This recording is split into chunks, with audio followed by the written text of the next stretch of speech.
Isang matinis na tuno ang bumasa sa katahimikan ng malawak na silid. Ang tuno ng mahaling stiletto na pauli-uli na tumatama sa salamin. Sa sahig, nakalat ang napiraso nga nabasa na picture frame. At sa gitna nito, ang larawan nila ni Marco ang dapat sana ay magiging asawa niya. Nakangiti sila pareho. Masaya. Walang kamalay-malay sa kasinungalingang nakakubli sa likod ng mangiting iyon. Muli, ibinaksa ni Arabella de la Vega ang kanyang takong sa mukha ni Marco sa litrato. Wala nang natirang buo. Puro pira-pirasong kalala na lang. Tumayo siya ng tuwid, walang bakas ng kahit anong emosyon sa kanyang mukha. Ang kanyang hininga ay kalmado. Ang kanyang nga mata ay tuyo. Ilang linggo na rin siyang hindi umiyak. Ang mga luha, parang naubos na kasabayang pagguhong mundo niya. Nakatayo siya sa gitna ng kanyang walk-in closet, suot pa rin ang wedding gown na nakakahalaga ng milyon-milyon. Isang obra maestra na ginawa ng isang sikat na designer. Perpekto ang bawat tahi, bawat detalye. Ngayon, para na lang itong isang magarang kostyum para sa isang trahedya. Isang multo ng pangarap na hindi kailanman matutupad. Bumukas ang pinto at pumasok ang kanyang ina, si Doña Victoria de la Vega. Hindi ito kumatok. Hindi niya iyon kailanman ginagawa. Arabella! Malami na sabi nito. Ang boses niya ay kasing tigas ng diamante at kasing lamig ng yelo. Napatingin si Doña Victoria sa sahig. Sa mga bubo at sa pira-pirasong litrato. Hindi siya nagulat. Tumaas lang ang isang kilay niya. Hanggang kailan ka makmumukmuk diyan? The stock market is not waiting for you to finish your drama. Bumagsak ng 2% ang shares ng De La Vega Holdings mula nang kumalat ang eskandalo. Hindi sumagot si Ara. Nanatili siyang nakatiti sa kawalan. Lumapit ang kanyang ina. Ang amoy ng mahalin nitong pabango ay tila lalong nagpasikip sa hangin. Marco Imperial is a fool. A bankrupt fool. Mabuti na lang at nalaman natin bago pa mahuli ang lahat. You should be thankful. Hindi ka naikasal sa isang lalaking walang-wala na at walang ginawa kundi lokohin ka. Sa wakas ay nagsalita si Ara. Ang boses niya ay bahaw at walang buhay. Thankful, Mama? Dapat ba akong magpasalamat dahil gumuho ang buong buhay ko sa harap ng buong Pilipinas? Huwag kang umarte na parang ikaw lang ang biktima dito, ganti ni Doña Victoria. Ang pangalan ng pamilya natin ang nakataya. Ang dangal ng mga De La Vega. Tumayo ka diyan. Maligo ka. Magbihis. Harapin mo ang mundo. Ipakita mong hindi ka apektado. Hindi ka apektado. Napangiti si Ara ng mapait. Gaano kadali para sa kanyang ina na sabihin iyon? Para kay Doña Victoria, ang lahat ay negosyo. Ang kasal, ang pag-ibig, ang pamilya. Lahat ay transaksyon. Para makatakas sa nakakasukang presensya ng kanyang ina, dahan-dahan siyang naglakad palapit sa malaking bintana ng kanyang silid. Tanaw mula ron ang perpektong hardin ang kanilang mansyon sa Forbes Park. Umulan. Malakas ang buhos na ulan, na tila nakikidalamhati sa kanya. Kulay abo ang langit. Kulay abo ang pakiramdam niya. At sa gitna ngang kulay abong tanawin na iyon, may isang bagay na nakaagaw ngang kanyang pansin. Isang kulay. Dilaw. Isang lalaking nakasuot ng dilaw na kapote. Isa sa mabasurero na kumukolekta ng basura sa kanilang subdivision. Sa kabila ng lakas ng ulan, tuloy-tuloy ito sa kanyang trabaho. Hila-hila ang malaking basurahan, matiyagang pinupulot ang plastik na nakalat sa kasada. May kakaiba sa lalaking iyon. Kahit nakayuko at abala sa trabaho, mayroon siyang aura ng kasipagan. Ng dignidad. Pagkatapos niyang ilagay ang mga basura sa truck, may nakita siyang isang asong kalye na nangingini sa gilid ng kalsada, walang masilungan. Huminto ang lalaki. Hinubat nito ang sariling sombrero at maingat na ipinatong sa ulo ng aso, na parabang isang korona. Pagkatapos ay kinuha niya ang maliit niyang payong na nakasabit sa gilid ng truck at binuksan iyon para takpan ang aso mula sa ulan. At sa gitna nga malakas na ulan, sa gitna nga maruming trabaho, ngumiti ang lalaki. Isang simpleng ngiti. Pero puno ng saya, kontento. Natigilan si Ara. Siya, si Arabella de la Vega. Nasa loob ngang isang palasyo, napapalibutan ng karangyaan, pero pakiramdam niya ay mas basura pa siya sa basurang kinokolekta ngang lalaking iyon. Siya, na mayroon ng lahat, ay hindi mahanap ang kahit katiting na dahilan para ngumiti. Samantalang ang lalaking iyon, na walang-wala, ay kayang-kaya pang makbahaginge, kabutihan at ngiti sa isang ligaw na aso. Anong pangalan niya? Anong kuwento niya? Bakit siya masaya? Hindi namalayan ni Ara, ang matanong ay nagsimulang mabuo sa kanyang isipan. Isang maliit na kislap ngang kuryosidad sa gitna ng madilim na karagatan ng kanyang kalungkutan. Hindi na niya pinansin ang kanyang ina. Dahan-dahan siyang lumabas ng kanyang silid. Bumaba siya sa engrandeng hagdanan. Ang wedding gown niya ay sumasayat sa bawat baitang.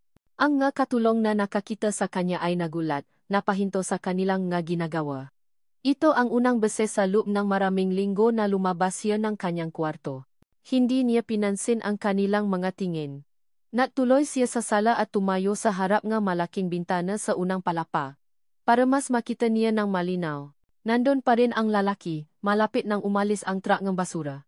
Nakita niya itong kumaway sa aso bago sumakay sa likod ng truck. Isang maliit na ngiti ang sumilay sa labi ni Ara. Hindi niya alam kung bakit. Anong tinitingin-tingin mo sa basurero na yan? Ang matigas na boses ni Doña Victoria ay pumutol sa sandaling iyon. Nakatayo ito sa likod niya, ang nga mata ay nanlilisi. Puno ngang pakasuklam habang nakatingin sa papalayong truck ng basura. Amoy pawis, elikepok eragaw. Ito ang bagong pabango ni Elias Sarmiento. Napapikit siya habang sinasandal ang ulo sa bakal na pader ng truck ng basura. Bawat lubak sa kalsada ng Forbes Park ay ramdam niya hanggang sa kanyang kaluluwa. Pagod siya, pero hindi ito ang pagod ng isang CEO na magapong nakaupo sa mamiting. Ito ay pisikal na pagod. Isang pagod na nagpapaalala sa kanya kung gaano kalayo ang mundong ito sa kanyang totoong buhay. Nang sa wakas ay huminto ang truck sa kanilang destinasyon, bumaba si Ellie. Ang bawat galaw niya ay mabagal at sinasadya, gaya en ipinayo sa kanya. Huwag kang masyadong mabilis kumilos, sabi ngang kanyang private investigator. Dapat muha kang pagod. Dapat muha kang ordinaryo. At iyon nga ang ginagawa niya. Sa loob ng 3 linggo, si Elias Sarmiento, ang kinatatakutang CEO ng Sarmiento Group of Companies, ay naging si Ellie. Ang hamak na basurero. Pagdating niya sa kanyang maliit at inupahang apartment sa Guadalupe, agad niyang hinubad ang maruming uniforma at dumiretso sa banyo. Habang bumubuhos ang tubig sa kanyang katawan, sinubukan niyang hugasan din ang mga alaala ng araw na iyon. Pero may isang imahe na pilit na nananatili. Ang babae sa bintana. Si Arabella de la Vega. Pagkatapos maligo, naupo si Ellie sa harap ng kanyang maliit na mesa. Ang amoy ng instant noodles kagabi ay nanunuot pa rin sa hangin. Sa ibabaw ng mesa, nakalata ang kanyang plano. Isang organizational chart ng De La Vega Holdings. Mga clippings ng balita tungkol sa eskandalosong paghihiwalay nina Ara at Marco Imperial. At isang litrato ni Ara na kinuha mula sa isang society magazine. Nakangiti ito sa litrato, isang perpektong ngiti na puno ng kumpiyansa. Pero hindi iyon ang babaeng nakita niya kanina. Ang babaeng nakita niya sa bintana ay basag. Sirang-sira. Ang mga mata nito ay walang buhay, tila isang manika na nawalan ng kaluluwa. At sa isang iglap, nakaramdam si Ellie ng kirot. Hindi awa, kundi paaalala. Bahagi itong plano. Ang maging malapit sa teritoryo nga De La Vega. Ang obserbahan sila. Ang humanap ng butas. Ito ay isang misyon para sa kanya. Isang misyon na may personal na pinahuhugutan, isang sugat mula sa nakaraan na kailangan niyang bigyan ng hustisya. Ang nga De La Vega, ang nga Imperial. Pare-pareho lang sila sa paningin niya. Mayayaman, makapangyarihan, at kayang-kayang manakit ng damdamin ng iba ng walang pananagutan. Pero habang tinititigan niya ang litrato ni Ara, at habang naalala niya ang lungkot sa mata nito kanina, may kung anong kumurot sa kanyang dibdib. Paano kung iba siya? Iwinaksi niya ang isiping iyon. Hindi. Kailangan niyang manatili sa plano. Kinabukasan. Habang muli silang umiikot sa Forbes Park, hindi mapakali si Ellie. Ang kanyang mata ay palihim na sumusulyap sa mansyon nga De La Vega. At nandun nga siya. Nasa hardin si Ara. Nakatayo lang, nakatingin sa mga bulaklak pero halatang lumilipad ang isip. Nakasuot ito ng simpleng puting bestida. Ang buhok niya ay nakalugay lang. Walang palamuti. Walang pakukunwari. Mas gumanda ito sa kanyang paningin. Ito na ang pagkataon. Kinapa niya sa kanyang bulsa ang maliit na bagay na dala niya. Isang luma at maliit na kahon na gawa sa kahoy. Isang music box. Pamana pa ito ng kanyang lola. Ito ang pinaka-personal na bagay na pag-aari niya. At ito ang gagamitin niyang pine. Nang dumaan ang truck sa tapat ng mansyon, sinadya niyang mawalan ng balanse. Ay! Sigaw niya na parang natalisod. Kasabay nun, hindi sinasadya niyang nabitawan ang music box. Gumulong ito sa damuhan, malapit sa bakod kung saan nakatayo si Ara. Nakunwari siyang hindi ito napansin at nakpatuloy sa pagilang basurahan. Pero sa gilid ng kanyang mata, nakita niya ang reaksyon ni Ara. Nakita niyang lumapit ito at pinulot ang maliit na kahon. Huminto si Ellie at lumingon, na may tamang-tamang pagkagulat sa mukha. Naku! Salamat po, ma'am. Akala ko nawala ko na. Naglakad siya palapit sa bakod. Nag-atubili si Ara bago iabot sa kanya ang music box. Ito ang unang beses na nakalapit sila ng ganito. Nakita niya nang malapitan ang mata nito. Malungkot pa rin. Pero may bahid ng kuryosidad. Salamat po talaga, sabi ni Ellie, at ngumiti siya. Hindi ito ang ngiti ng isang CEO. Ito ang ngiti ni Ellie. Isang ngiti na abot hanggang sa kanyang mata, isang ngiting matagal na niyang hindi ginagamit. Natigilan si Ara. Para itong nakakita ng isang bagay na hindi inaasahan. At pagkatapos ng ilang segundong pagtitih, may nangyari. Dahan-dahan. Unti-unti. Isang maliit na ngiti ang sumilay sa malabi ni Ara. Isang totoong ngiti. Kahit maliit, nagliwanag ang buong mukha niya. Para kay Ellie, ang ngiting iyon ay mas nakakasilaw pa sa sikat ng araw. Bigla niyang nakalimutan ang plano. Ang galit. Ang misyon. Ang tanging nakikita niya ay ang babaeng nasa harap niya na sa wakas ay ngumiti. Ellie! Tara na! Sigaw kasama niya mula sa truck. Natauhan si Ellie. Kailangan na niyang umalis. Sige po, ma'am. Salamat po ulit. Tumalikod na siya at nagsimulang maglakad pabalik sa truck. Ngunit hindi niya mapigilan ang sarili. Huminto siya at muling lumingon. Nakatayo pa rin doon si Ara. Nakatingin sa kanya. Ingatan niyo po ang ngiti ninyo, ma'am. Sabi niya. Sapat lang para marinig nito. Sayang po kapag laging nakatago. Hindi na niya hinintay ang sagot nito. Mabilis siyang sumakay sa truck. Habang papalayo sila, nakita niya sa side mirror ang figura ni Arabella de la Vega. Nakatayo pa rin hindi gumagalaw, hawa-hawa ang lugar kung saan dating nakalagay ang music box na ngayon ay nasa kamay na niya. Napahipit ang hawa ni Ellie sa maliit na kahon na kahoy. Ang plano ay umandar. Pero bakit pakiramdam niya, siya ang nahuhulog sa sarili niyang patibong? Ingatan niyo po ang ngiti ninyo, ma'am. Sayang po kapah laging nakatago. Ang masalitang iyon ay paulit-ulit na tumatakbo sa isip ni Arabella. Para itong isang kantang hindi niya maalis sa kanyang ulo. Isang simpleng pangungusap mula sa isang simpleng tao, pero tumagos iyon sa pada na itinayo niya sa paligid ng kanyang puso. Kinagabihan. Hindi siya mapakali. Naglakad siya papunta sa harap ng malaki at antigong salamin sa kanyang silid. Tinitigan niya ang sariling refleksyon. Ang babae sa salamin ay mukhang pagod. Maputla. Ang mamata nito ay may bakas pa rin ng kalungkutan. Pero may iba. Sa sulok ng kanyang ngalabi, may bahagyang kurba. Isang alaala ng ngiting pinilit niyang itago pero lumabas pa rin dahil sa lalaking iyon. Dahil kay Ellie. Ellie. Alam na niya ang pangalan nito. Narinig niya itong tinawag ng kasama nito kahapon. Naalala niya ang mundo kung saan siya lumaki. Isang mundo nga pekangiti, mapormal na pagbati, at mga relasyong nakabatay sa kung ano ang makukuha mo sa isang tao. Ang ngiti ni Marco, na dati akala niya ay toto, ay isa lang palang maskara para sa kasakiman. Ang pagmamahal ng kanyang ina ay nakatali sa reputasyon at presyo ng stock market. Pero ang ngiti ni Ellie, iba iyon. Walang halong pagkukunwari. Walang hinihinging kapalit. Toto. Isang bagay na toto sa gitna ng kanyang pekeng mundo. At sa sandaling iyon, nakaramdam si Ara ang isang bagay na matagal na niyang hindi nararamdaman, isang pagnanais. Ang pagnanais na makaramdam muli ang isang bagay na toto. Kaya kinabukasan, gumawa siya ng isang bagay na hindi kapanipaniwala para sa isang tulad niya. Isang maliit na pag-alsa.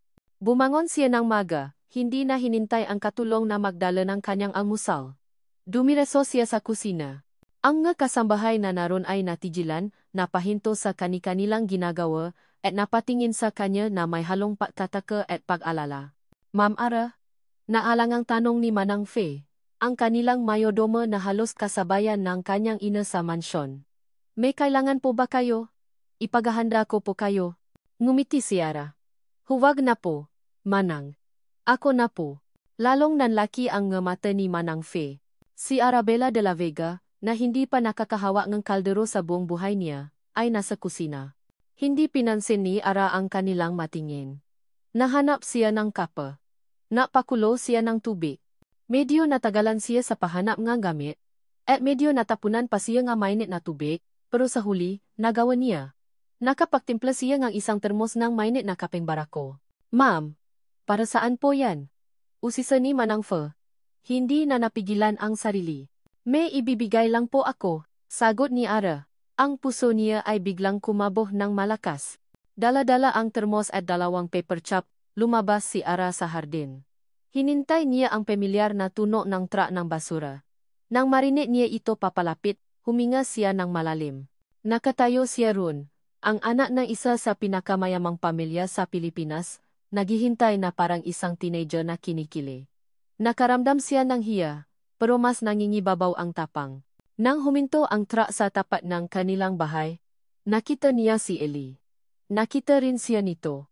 Nagulat ito, pero agad ding napalitan ng isang mainit na ngiti. Lumapit si Ara sa gate.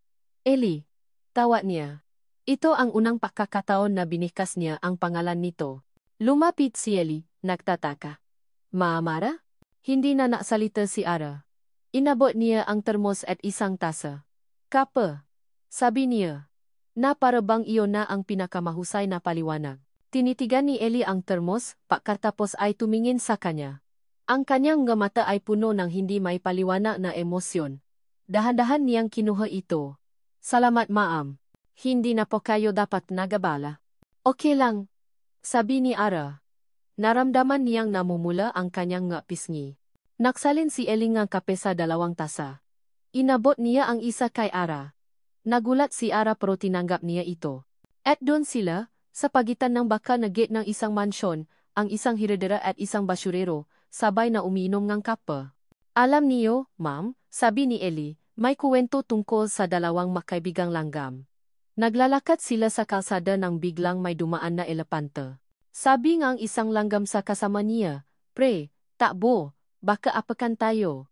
Sumagot yung isang langgam, "Huwag kang mag-alala, pre, dalawa tayo, isa lang siya. Kayang-kaya natin to." Hindi napigilan ni Ara. Napahagal pa siya ng tawa.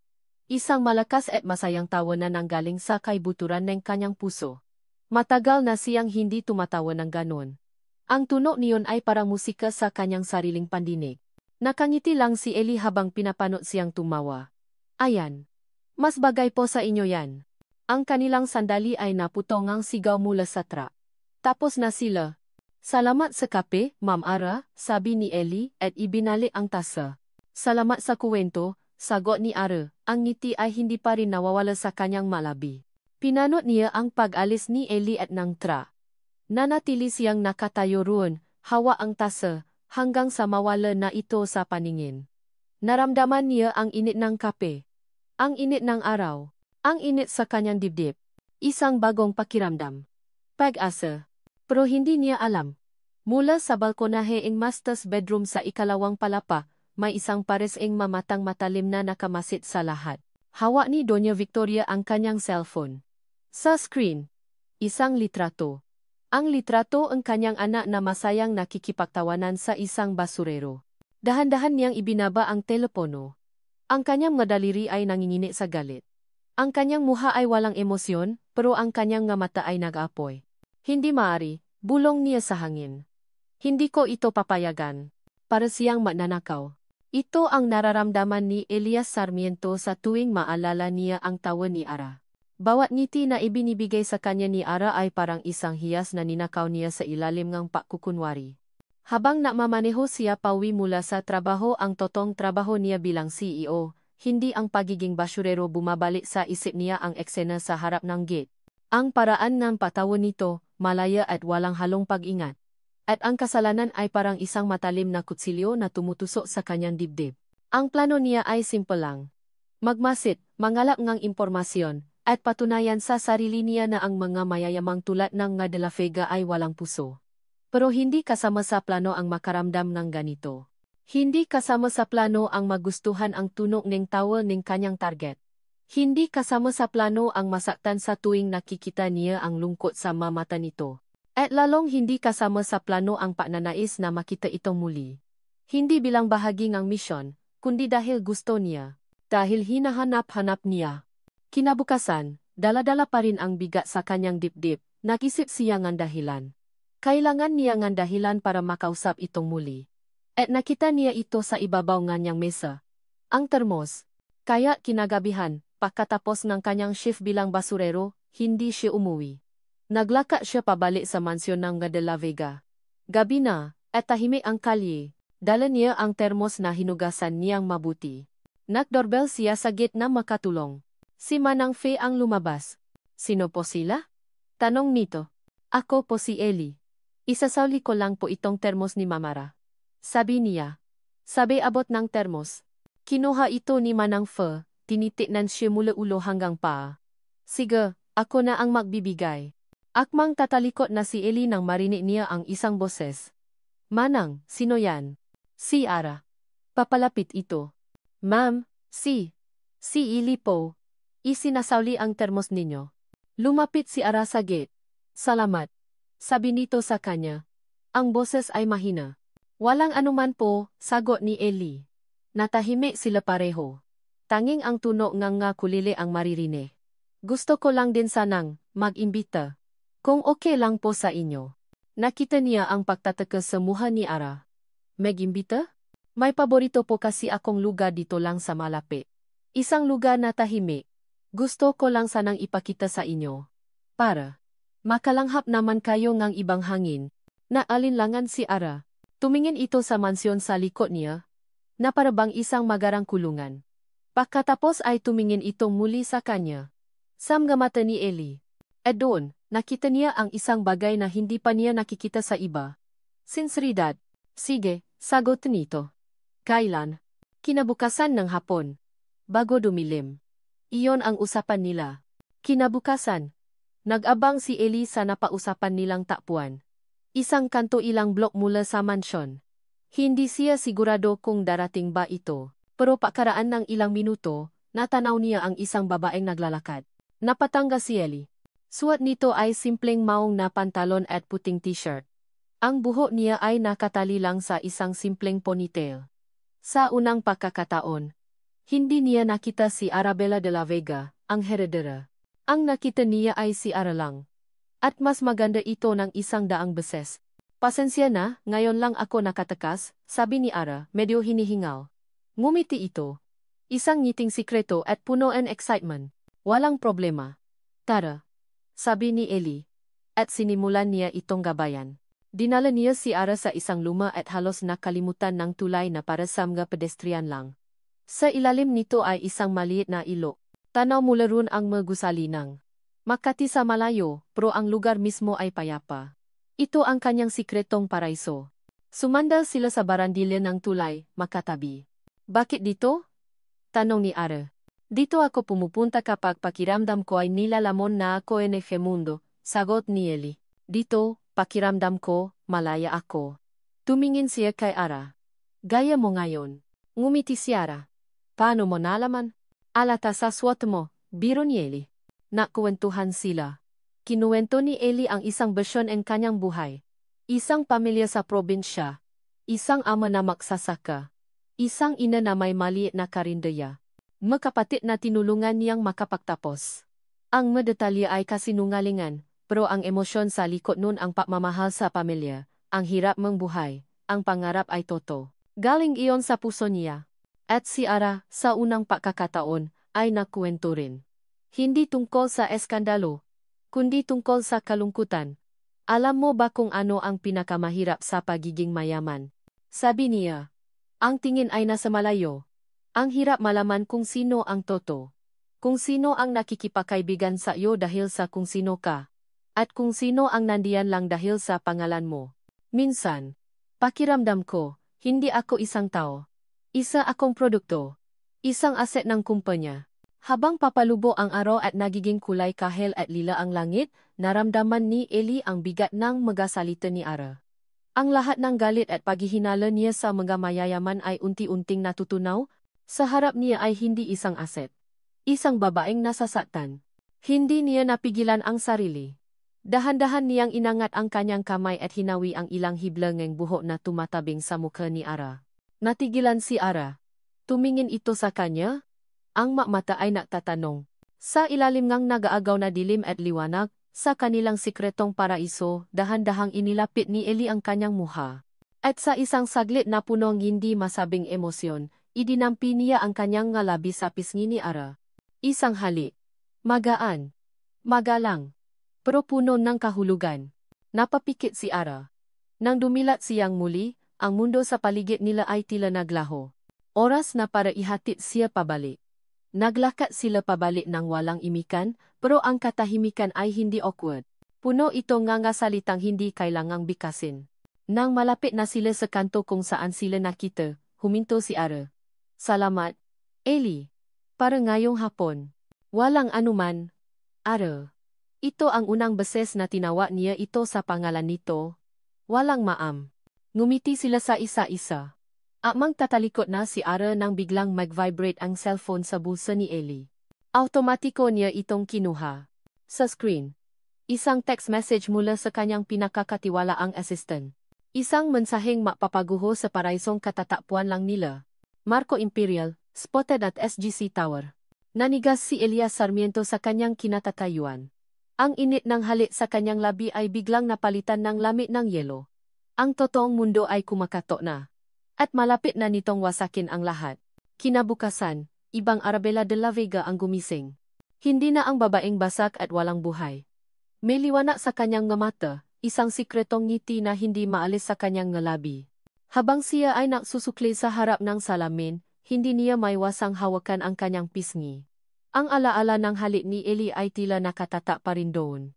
Isang halik na simple pero puno ng init. Isang bagay na hindi niya kailanman naramdaman sa mga halik ni Marco na laging may kasamang yabang. Pakiramdam niya ay kaya niyang harapin ang kahit ano. O baka iyon lang ang akala niya. Bumukas ang pintong kanyang silid at pumasok si Doña Victoria. Gayang dati, hindi ito kumato. Pero ngayon, may dala itong isang malaking brown envelope. Ang mukha nito ay kasing tigas ng bato. Nakikipakita ka pa rin sa basurerong iyon, sabi nito. Hindi iyon tanong. Isa iyong akusasyon. Hindi sumagot si Ara. Nagpatuloy lang siya sa pagsusuklay, ngunit naramdaman niya ang pagtibok ng kanyang puso. Akala mo ba ay hindi ko malalaman? Naglakad si Doña Victoria palapit sa kanyang mesa at malakas na ibinaksa doon ang envelope. Pinagbigyan kita sa iyong pagluluksa. Hinayaan kitang magmukmok. Pero ang makipaglapit sa isang taong hindi natin kauri? Hanggang diyan na lang ang pasensya ko, Arabella. Hindi niyo siya kilala, mahinang sagot ni Ara. Oh, talaga? Sarkastiko ang tawa ng kanyang ina. Ako pa ang hindi nakakakilala? Baka ikaw ang hindi. Sige, basahin mo yan. Itinuro nito ang envelope. Naalangan man, kinuha ni Ara ang envelope at binuksan ito. Sa loob, may mga dokumento. Isang background check. Pangalan. Elias Elider Reyes. Tirahan. Breach, 143, Tondo, Manila. Criminal record. Public disturbance. 2018. Resisting arrest. 2018. Mayroon pang kasamang isang lumang mugshot. Isang lalaking galit na nakatingin sa kamera. Kamukha ni Ellie. Pero mas bata. Mas payat. At puno ngang galit ang mga mata. Napatitis si Ara sa litrato. Hindi ito ang Ellie na kilala niya. Hindi ito ang lalaking may mabait na ngiti at nag-aalalang mata. Ito ba ang pinakpalit mo sa dangangang pamilya natin? Sigaw ni Doña Victoria, ang boses ay puno ng pandidiri. Isang basurero na may criminal record? Isang hamak na kriminal mula sa Tondo? Ano na lang ang sasabihin ng matao? Na ang isang De La Vega ay pumapato sa basura? Hindi totoo yan, maring sabi ni Ara, kahit sa lublok niya ay nagsisimula ng mahasik ng lason ang pagdududa. Huwag kang maging bulang, Arabella. Ginamit ka lang niyan. Nakita niyang mayaman ka. Kaya nilapitan ka. Ganyan ang mataong desperado. Sa isang iglap, bumalik ang lahat ng sakit. Ang sakit ng pagkakanulo ni Marco. Ang takot na maloko muli. Pero, may mali. Ang Ellie na kasama niya kahapon sa tulay, ang Ellie na nakuwento tungkol sa pangarap niya para sa kanyang pamilya, hindi iyon isang masamang tao. Bago pa man siya makasagot, may kumatok sa pinto. Isang katulong. Ma'am Victoria, Mamara. Nandito po si Sir Marco Imperial. Gusto daw po kayong makausap, Mamara. Sabay silang napatingin ni Doña Victoria sa isa't isa. Ang halimaw ay nagbalik. Bumaba si Ara, at ang galit niya sa kanyang ina ay napalitan ng galit para sa lalaking naghihintay sa sala. Nakita niya si Marco. Payat ito, magulo ang buhok, at ang dating kumpiyansa sa mukha ay napalitan ng desperasyon. Pagkakita nito sa kanya, agad itong lumuhod. Ara please, patawarin mo ako. Napatayo si Ara, hindi makapaniwala sa kanyang nakikita. I was set up. Ara, it was a trap. Mahal na mahal kita. Hindi ko kayang mabuhay nang wala ka. Please, bigyan mo ako ng isa pang pagkakataon. Umiyak ito, pero ang maluha niya ay walang epekto kay Ara. Puro kasinungalingan. Tapos ka na ba sa drama mo? Malami na tanong ni Ara. Tumayo ka diyan, Marco. Nakakahiya ka. Tumingala si Marco, gulat sa lamig ng boses niya. Wala na akong pakialam kung na-set up ka o hindi, patuloy ni Ara. Ang alam ko lang, niloko mo ako, at hindi na ako mapapaloko pa. Umalis ka na. Ara please. Sinabi kong umalis ka na. Sigaw ni Ara. Tumingin siya sa mga security guard. Ilabas niyo siya. Habang pilit na kinakalakat ng magwadiya si Marco palabas, na pumiglas ito.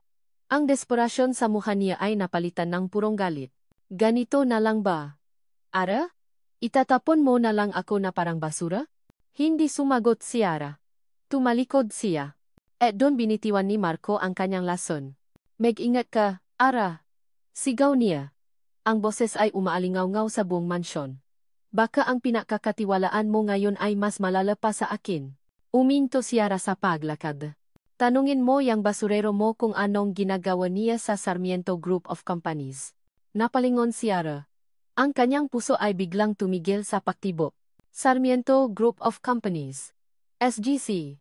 Ang pinakamalaking kalaban ng kanilang kumpanya. Nawala ang lahat ng tapang na inipon niya. Ang pagdududa na itinanim ng kanyang ina ay biglang diniligan ng masalita ni Marco. Ang mapiraso ay hindi makakatugma. Isang basurero na may record kriminal at may koneksyon sa SGC. Nang may sara ang pinto at mawala na si Marco, ang tanging natira ay ang nakakabinging katahimikan. At sa gitna ng katahimikang iyon, isang tanong ang umalingaw-ngaw sa isip ni Ara. Sino ka ba talaga, Eli? Sarmiento Group of Companies. Ang salitang iyon ay parang isang sirang plaka sa isip ni Arabella. Paulit-ulit. Nakakabingi. Pagkaalis ni Marco, ang buong bahay ay tila napuno isang nakakabinging katahimikan.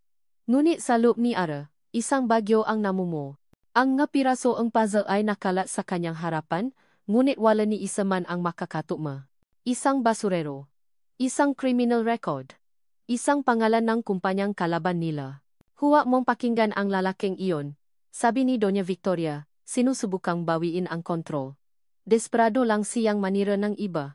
Ngunit sa pagkakataong ito, hindi na nakinig si Ara sa kanyang ina. Tumingin siya sa mga dokumentong ibinigay nito kanina. Elias D. Reyes. Galing Tondo. Hindi ito ang Eli na nakwento sa kanya ng tungkol sa pamilya niya sa probinsya. Dalawang makaibang kwento. Dalawang makaibang tao. Isang kasinungalingan. Kailangan kong umalis, sabi ni Ara.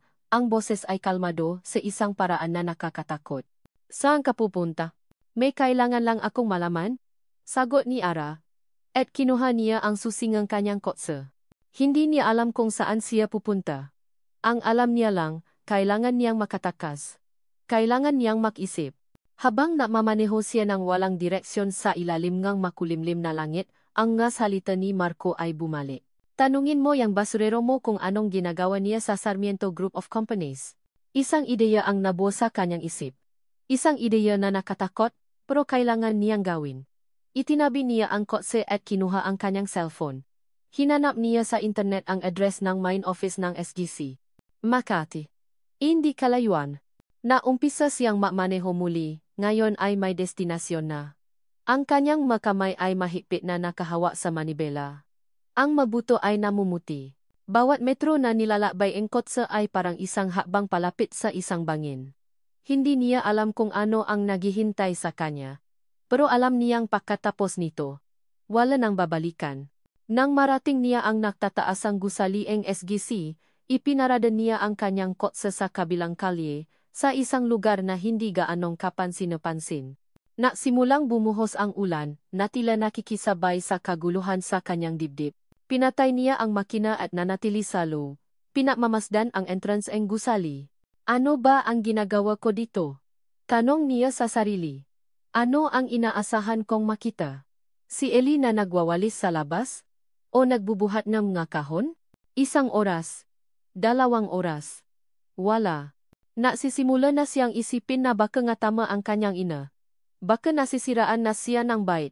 Baka pinaglalaruan lang siya ni Marco. Akmang bubuhayin na niya ang makina ng kotse para umalis ng isang itim at makintap na sasakyan ang huminto sa mismong tapat ng entrance ng SGC. Isang luxury car. Ang parehong modelong sasakyan na nakita niyang minsan ay minamaneo ni Ellie. Ang sabi nito noon, sa boss niya iyon. Bumukas ang pintong sasakyan. Isang driver ang lumabas at mabilis na binuksan ang pinto sa likod, hawa ang isang malaking payong. At mula sa loob ng sasakyan, lumabas ang isang lalaki. Napatihil sa paghinga si Ara. Ang lalaki ay nakaswat ng isang mamahaling business suit. Perpekto ang gupit ng buhok nito. Ang tindig ay puno ng autoridad at kumpiyansa. Bawat galaw nito ay nagsisigaw ng kapangyarihan. Hindi ito si Ellie, ang basurero. Ito si Elias Sarmiento, ang CEO, pero isa lang ang kanilang mukha.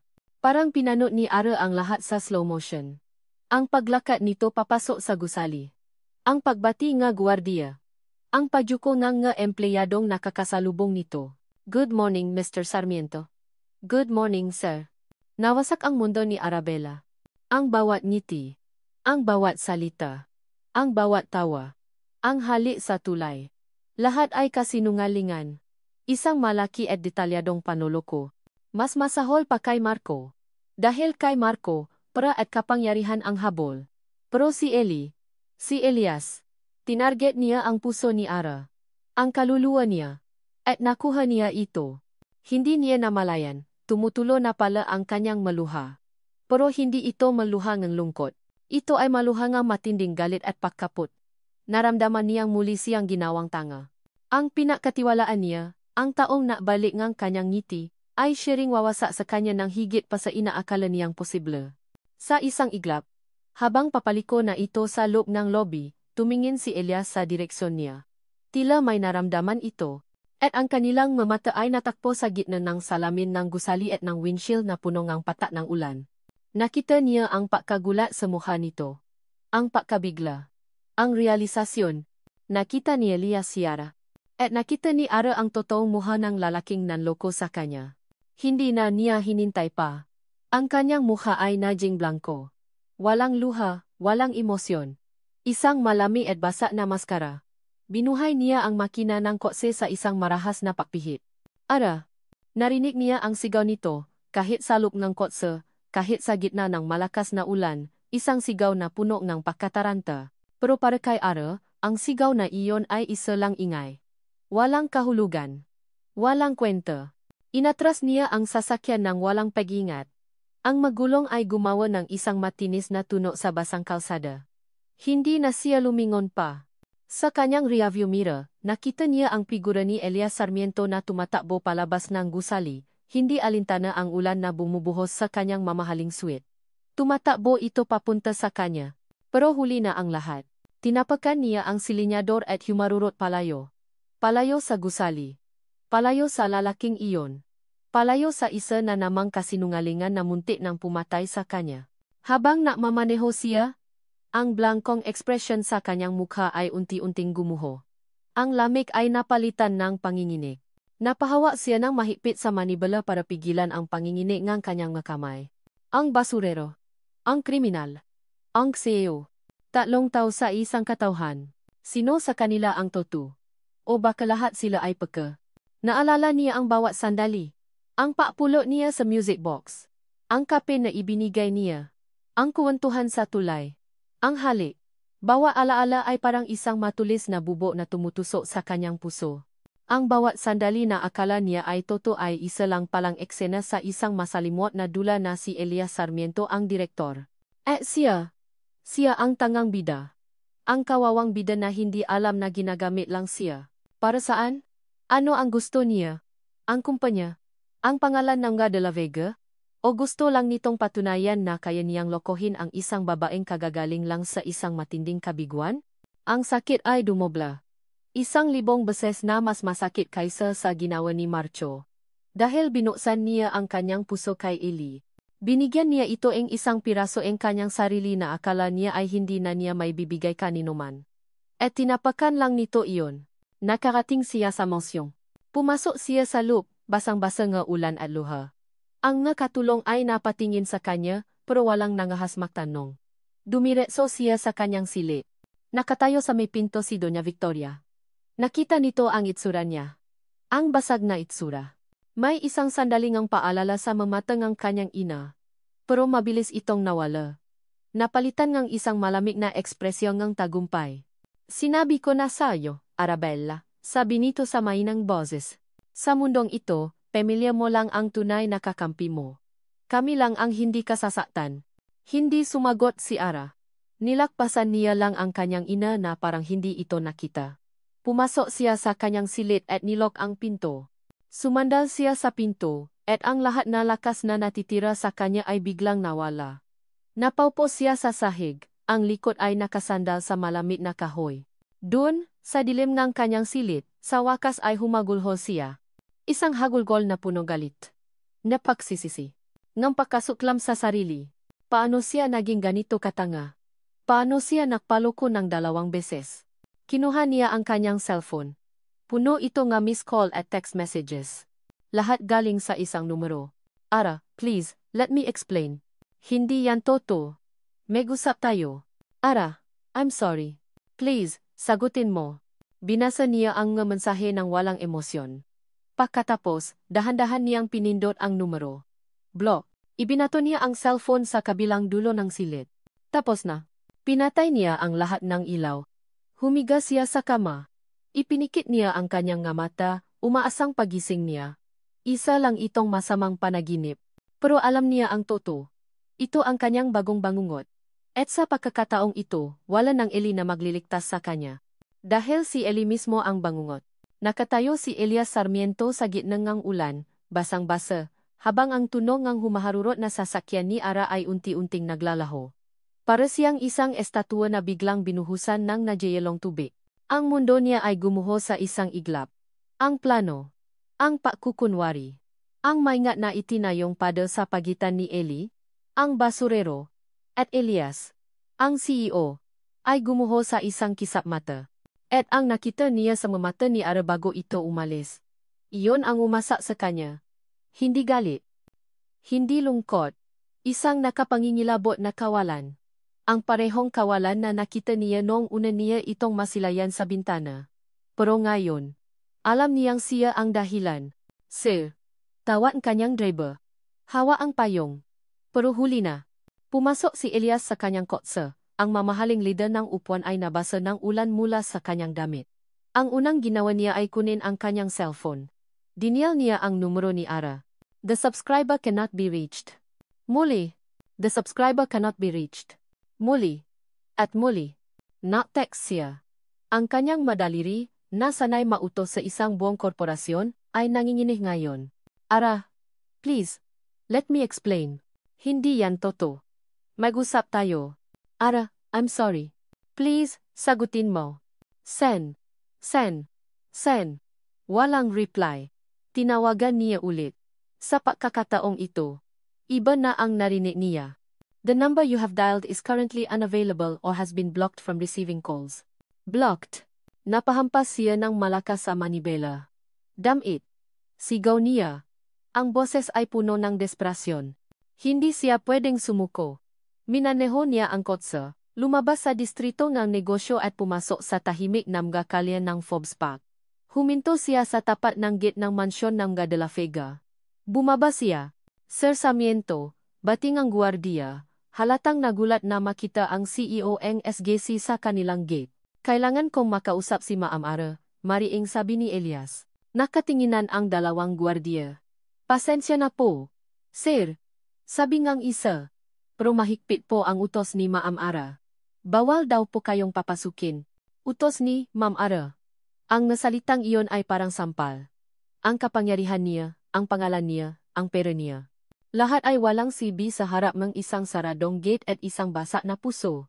Bumalik siya sa kanyang kotse, talunan. Sumandal siya sa upuan at ipinikit ang kanyang mata. At sa dilim, isang alaala ang bumalik. Isang alaala na pilit niyang ibinabaon pero laging bumabalik para paalalahanan siya kung bakit niya sinimulan ang lahat ng ito. Isang silit sa ospital.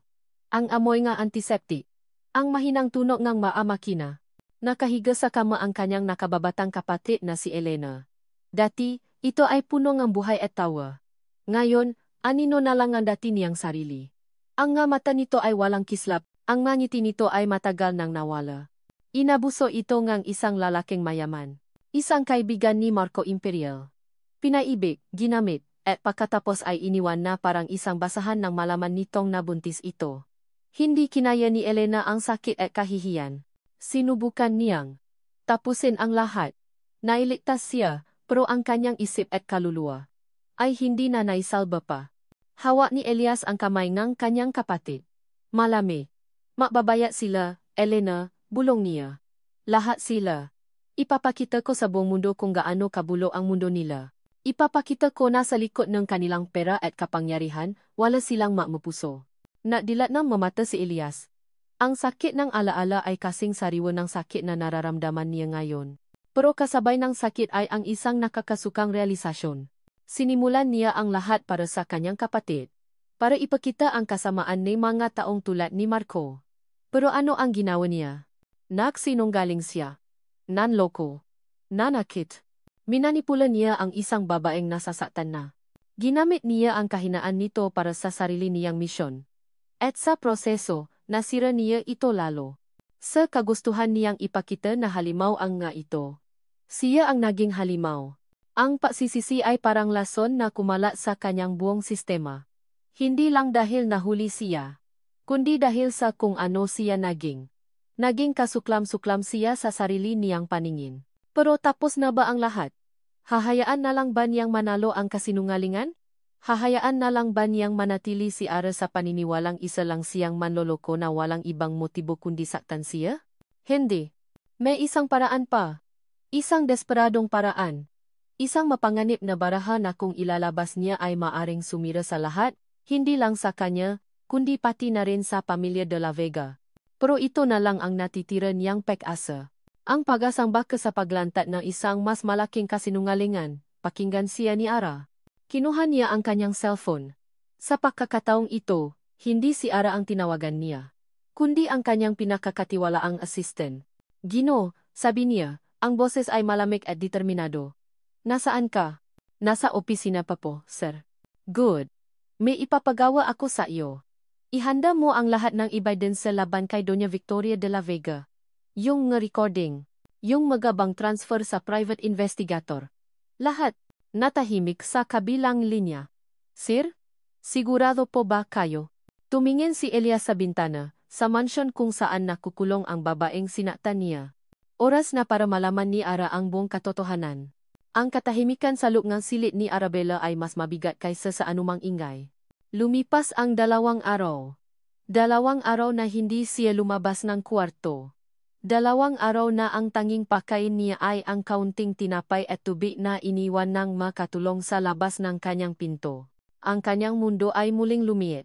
Mula sa malawak na hardin, sa sikretong tulay, pabalik sa apat na sulok ng kanyang silid. Pero ngayon, mas masikip. Mas nakakasakal. Ang Ara na nasaktan ni Marco ay malungkot at galit. Ang Ara na niloko ni Elias ay wasak, basag, pulbos. Naramdaman niya na parang siya ang pinakamalaking tanga sa buong mundo. Paano siya naktiwala? Paano niya hinayaang buksan ang puso niya sa isang estranghero? Isang basurero? Isang CEO? Isang manloloko? Pareho lang.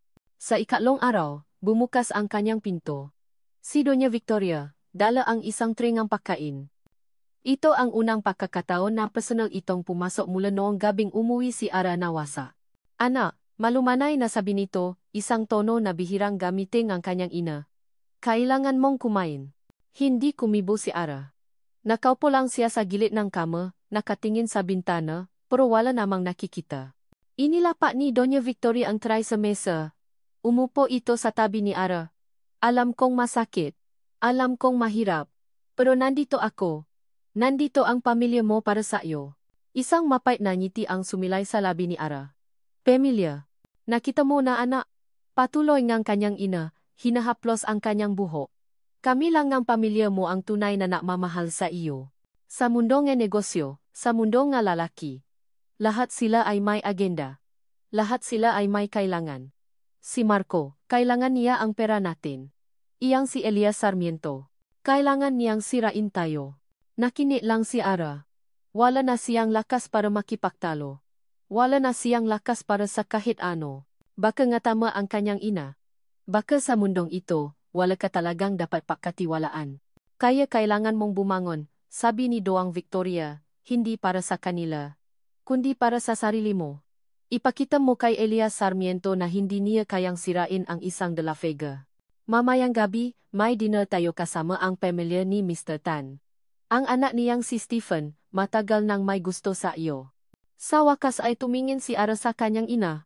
Ang mata niya ay walang buhay. Isa na namang transaksyon. Isa na namang business deal.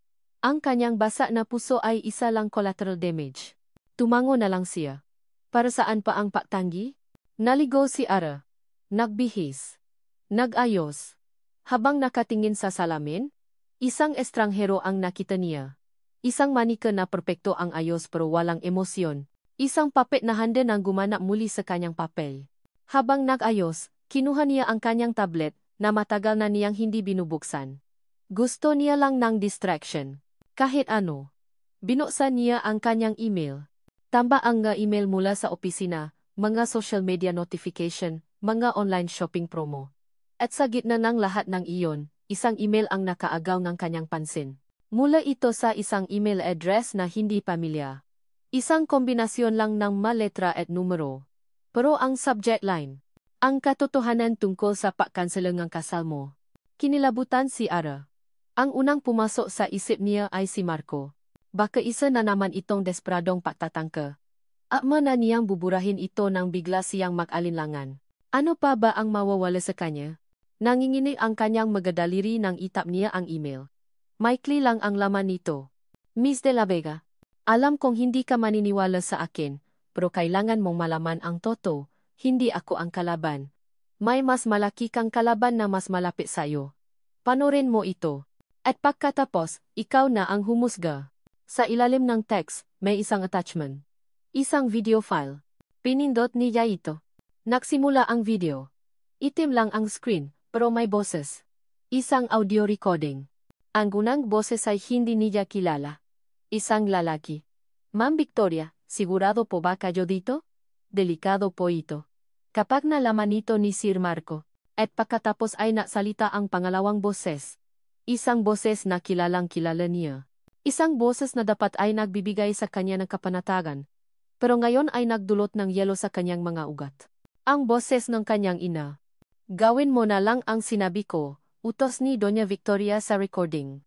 I-leak mo ang litrato.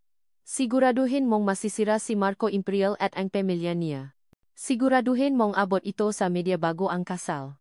Pero, ma'am, ito lang ang paraan para maprotektahan ko si Arabella. Ang boses ni Doña Victoria ay tumaas, punong galit at determination. Mas gugustuhin ko nang makita siyang umiyak ngayon kaysa makita siyang nakatali sa isang pamilyang babaksak na at sa isang lalaking walang kwenta. Gawin mo na. Natapos ang recording. Ang tanging naririnig na lang ay ang statikong ingay. Nabitiwan ni Arabella ang tablet. Bumaksak ito sa malambot na charpet ng kanyang silid, ngunit ang tunog ng pagbaksak nito ay umalingaw-ngaw sa kanyang tainga na parang isang malakas na paksabo. Ang hangin ay tila nawala sa silid. Sinubukan niyang huminga, pero walang pumapasok sa kanyang baga.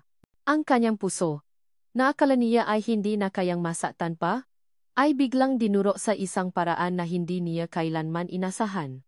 Ang pagkansela ang kasal, ang kahihiyan, ang sakit, ang ngalinggo ang pagluluksa. Isang palabas na ang sarili niyang ina ang direkto. Ang babaeng yumakap sa kanya. Ang babaeng nasabi na pamilya lang ang tunay na kakampi. Ang babaeng kumumbinsi sa kanya na lahat ng lalaki sa labas ay manloloko. Ang kanyang ina. Siya ang may pakanang lahat. Hindi dahil sa pagtataksin ni Marco, kundi dahil sa pagbaksa ng negosyo ng mga imperial. Hindi dahil sa nasaktan si Ara, kundi dahil sa ayaw ni Doña Victoria na madamay ang pangalan ng mga de la Vega. Hindi ito pagprotekta. Ito ay pagkontrol. Isang brutal na kalkulasyon. Tumayo si Ara. Ang kanyang gabinti ay nanginginig. Ngunit pinilit niyang tumayo ng tuwid. Naglakad siya palapit sa salamin at tinitigan ang kanyang refleksyon. Ang manikang walang buhay ay unti-unting nagbabago. Ang kawalan sa kanyang nga mata ay napalitan ng isang apoy.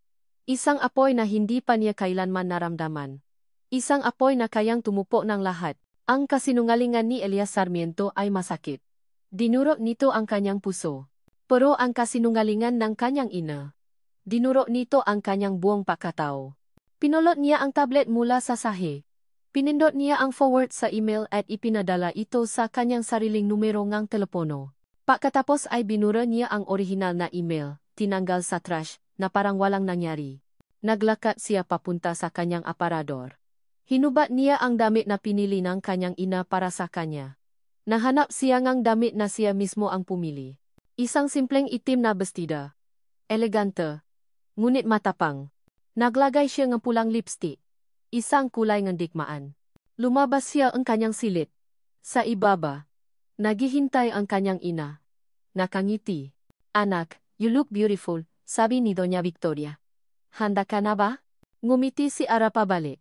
Isang ngiting hindi umabot sa kanyang mamata. Opo, mama, sagot niya. Ang boses ay matamis na parang lason. Handang-handa na po ako. Handa na siyang tapusin ang lahat ng kasinungalingan. Lumipas ang 6 na linggo. Ang bawat umaga ni Arabella de la Vega ay nagsisimula na ngayon, hindi sa tunog ng alarm clock, kundi sa sina ng araw na tumatama sa kanyang bintana. Ang kanyang apartment ay maliit. Isang kwarto, isang banyo, at isang sala na nagsisilbi na ring kusina at kainan. Malayo sa malawa at malamig na mansyon sa Forbes Park. Pero dito, sa wakas, naramdaman niyang nasa bahay siya. Tuwing umaga, nagtitimpla siya ng sarili niyang kape. Pagkatapos ay maglalakad siya papunta sa kanyang trabaho. Hindi na siya nakmamanaho ng mamahaling kotse. Ang kanyang transportasyon ay ang kanyang sariling mapa. Nagtrabaho siya bilang isang gallery assistant sa isang maliit na art gallery sa Makati. Ang sahod ay hindi kalakihan, sapat lang para sa upa, pagkain, at counting iPhone. Ngunit ang bawat sentimo ay sa kanya. Pinahirapan niya. Dito, sa gitna ng mga pinta at eskultura, natapwan niya ang katahimikan. Walang nakakakilala sa kanya bilang isang de la Vega. Para sa kanila, siya lang si Ara, ang babaeng tahimik pero laging nakangiti, na may kakaibang galing sa pagayos ng mga bulaklak sa reception desk. Unti-unti, pinupulot niya ang nabasa na piraso ang kanyang sarili. Hindi para buuin muli ang dating Arabella, kundi para lumihang ang isang bago. Isang mas matata. Isang mas buo. Isang hapon, habang naayos siya ng isang bagong dating na painting, isang pamilya na anino ang tumigil sa harap ng salaming pintong gallery. Napahinto si Ara sa kanyang ginagawa. Ang puso niya ay kumabo. Ngunit hindi na ito ang marahas na pagtibok ngalit o takot. Isa itong kalmadong pag-alam. Pumasok si Elias Sarmiento. Nakatayo siya roon, suot ang isang simpleng polo shirt at pantalon. Walang bakas ang CEO. At lalong walang bakas ang basurero. Siya lang. Ang lalaking may dalawang mukha na ngayon ay napapakita ng isa na hindi pa niya nakikita. Isang mukha na puno ng paalinlangan at pagsisisi. Hindi ito nagsalita agad. Nagbigay ito ng espasyo. Hinitay nito na si Ara ang gunang gumalaw. Huminga ng malalim si Ara at lumapit. Anong ginagawa mo dito, Elias? Tanong niya. Ang boses ay kalmado at pantay. Gusto lang kitang kamustahin. Sagot nito. At gusto kong mapaliwanag. Kung papayagan mo ako. Kung hindi, aalis ako. Tinitigan siya ni Ara ng matagal. Nakita niya ang sinseridad sa mga mata nito. Walang pakukunwari. Walang agenda. Tumango siya. Sa labas tayo mag-usap. Naupo sila sa isang bangko sa maliit na parke sa tapat ng gallery. Ang hangin ng hapon ay mahinahon. Hindi ako hihingi ng tawad dahil alam kong hindi sapat iyon, panimula ni Elias, ang tingin ay nasa kanyang kamay. Gusto ko lang malaman mo kung bakit. At doon, ikinuwento niya ang lahat. Ikinuwento niya ang tungkol kay Elena, ang kanyang minamahal na kapatid. Ang pangarap nito, ang pag-ibig nito sa isang lalaking mula sa alta sosyedad. Ang pag-asa nito, at ang biglaang pagduro sa lahat ng iyon. Ikinuwento niya ang pagtatangkang pagpapakamatay nito, ang pagkasira ng isip nito, at kung paano iyon naktanim ng galit at paghiganti sa puso niya. Galit ako sa mundo ninyo, Ara, sabi niya. Ang boses ay basag. Galit ako sa mataong tulad ni Marco at na makaibigan niya na kayang-kaya manakit at pagkatapos ay magpapatuloy sa buhay na parang walang nangyari. Gusto kong patunayan na lahat kayo ay pare-pareho. Na lahat kayo ay walang puso. Tumingin ito sa kanya, ang nga mata ay puno ng sakit. Pero mali ako. Ikaw. Iba ka. Habang mas nakikilala kita, mas nakikita ko ang kabutihan mo. Mas nakikita ko ang sakit na dinulot sa iyo ng mundo ko. At habang mas minamahal kita, mas nasusuklam ako sa sarili ko at sa kasinungalingan ko. Hindi kumibo si Ara. Hinayaan niya lang itong magsalita. Hinayaan niyang pumasok ang bawat salita. Hindi sa kanyang isip, kundi sa kanyang puso. Naintindihan niya. Hindi nito binibigyang katwiran ang panloloko, ngunit ipinapaliwanag nito ang sakit sa likod nito. Isang sakit na, sa ibang paraan, ay pamilya sa kanya. Nang malaman kong ang sarili mong ina ang may pakanangan lahat. Umiling si Elias. Nalaman kong hindi ko na kayang ituloy ang plano ko. May kinuha siyang isang folder mula sa kanyang tabi at iniabot ito kay Ara. Iyan ang nga dokumento na napapatunay na binawi ng SGC ang lahat ng balak nitong i-take over ang De La Vega Holdings. Tapos na ang laban. Tiningnan ni Ara ang folder, pagkatapos ay ibinalik ang tingin kay Elias. Tumayo si Elias. Iyon lang. Gusto ko lang malaman mo ang lahat. Hindi na kita guguluhin. Akmang tatalikot na ito para umalis. Eli, tawag ni Ara. Uminto ito at lumingon. Kailangan ko pang ang panahon, sabi ni Ara, ang boses ay tapat. Kailangan ko pang ang panahon para ayusin ang sarili ko. Para buuin ang sarili ko nang walang tulong ng kahit sino. Nakita niya ang pagbaksa ng balikat nito. Ang pagtanggap sa desisyon niya. Pero, duktong niya. Salamat sa pagsasabi ng toto. Isang maliit na kislap ng paasa ang sumilay sa mata ni Elias. Tumango ito, isang beses, bago tuluyang umalis. Lumipas pa ang ilang buwan. Naging manager na si Arang Gallery. Natuto siyang mabuhay ng makisa. Natuto siyang maging masaya ng makisa. Ang nga sugat ay unti-unting nagilom. Isang hapon, habang nakakapasya sa labas ng gallery, may isang lalaking tumigil sa kanyang harapan. Ngumiti si Ara. Elias. Ngumiti ito pabalik. Ara. Walang awkwardness. Walang tensyon.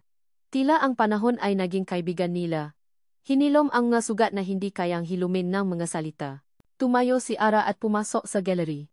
Pabalik niya, may dala siyang isang paper cup ng kape. Inabot niya ito kay Elias. This time, sa akin na to galing. Sabi niya, isang makahulugang ngiti sa kanyang ngalabi. Kinuha ito ni Elias, ang kanilang nga daliri ay bahagyang nakdampi. Isang kuryenteng pamilya, pero ngayon ay malinis. Walang kasinungalingan. Salamat, sabi ni Elias, ang kanyang mga mata ay hindi bumibitaw sa kanya. Sabay silang humigop ngape. Walang nagsasalita. Hindi na kailangan. Nang maubos nila ang kanilang kape, sabay silang naglakad palabas ng parke, patungo sa sikat ng hapon. Hindi sila makahawak kamay. Hindi nila pinausapan ang hinaharap. Naglalakad lang sila, makatabi, sa ilalim ng parehong araw. Isang bagong simula, na itinayo hindi sa mga pangarap o pangako, kundi sa isang bagay na mas matibay, ang katotohanan. At dito nagtatapos ang kwento ni Ara at Elias. Maraming salamat sa inyong walang sawang pagsubaybay sa bawat kabanata ng kanilang paglalakbay. Mula sa unang patak ng luha ni Ara hanggang sa huling ngiti ng pag-asa, naramdaman ko ang inyong presensya. Habang isinusulat ko ang kwentong ito, para ko na rin kasamang naglakbay ang ating mga bida. Naramdaman ko ang kanilang sakit, ang kanilang galit, ang kanilang pag-asa, at ang kanilang pag-ibig. Naging isang paalala ito sa akin na ang puso ng tao, gaano man kadalas masaktan, ay laging may kakayahang magilom at yumibig muli. Sana, sa pagtatapos ang kwentong ito, ay may isang aral na manatili sa ating mga puso. Na ang tunay na pag-ibig ay hindi perpekto. Ito ay magulo. Ito ay masakit. Ngunit ito rin ay puno ng pagpapatawad at pangunawa. Na ang halaga ng isang tao ay hindi nasusukat sa kanyang yaman o estado sa buhay, kundi sa kanyang kakayahang maging tapat at magmahal ng walang hinihinging kapalit.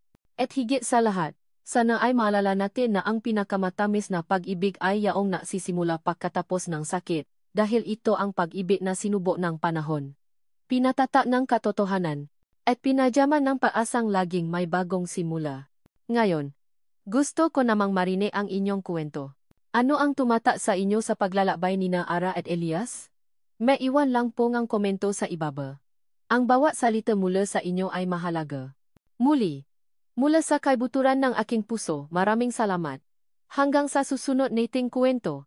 Bawat tibok.